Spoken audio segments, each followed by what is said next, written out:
कि सुंदर नीलबर्ण कटी तटजी पितोड़ी बसन स्कंदरे पैता मस्तकरे मयूर चंद्रिका हस्ते धरियछ महाराज प्रभु हाथ जोड़ी करे अनुरोध त्राही कर मते द्वापर जुगरु ए राक्षस जन्मरु जाने प्रभु कष्टर तारण करु बोली नाम तोर श्री कृष्ण कर्मर कंस बोली प्रभु नाम मोर कंस नवदा भक्ति कले बहुत विलंबरे कार्य सिद्धि होता है तेणु आज दशम भक्ति करुची आभार आज विश्व ब्रह्मांड देखो भक्त भगवान मध्य तुमरा संग्राम कृष्ण देखा जाओ सब से जयी किए अधम गौड़ कृष्ण बलराम नातीपुर विजयी मामू कंसासुर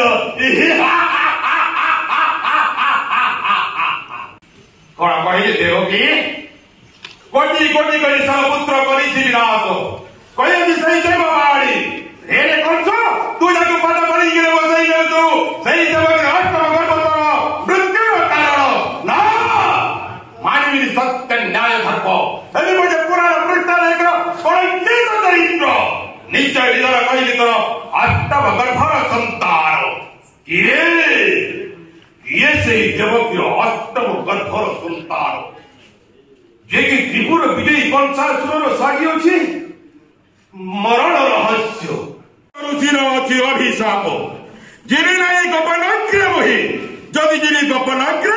मूर्धर फाटी मरी सुनिश्चित शुण मथुरापुरवासी आवन वृद्ध बरिता एक दिन सुनास सहित आंबे जाइलु सही मृगया उद्देश्य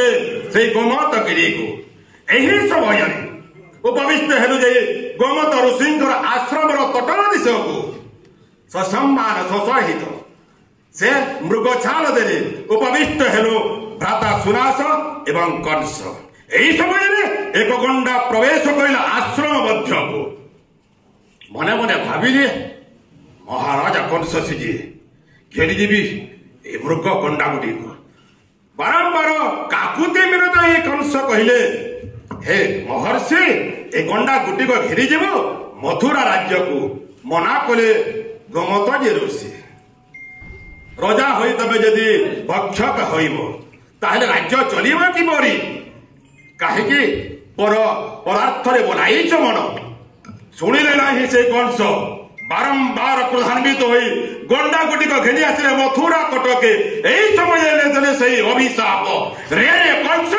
केबे आसिबुनी तु ही गपपुर को जदि आसिबु गपपुर मूर्धर फाटी मरिबु सुनिश्चित।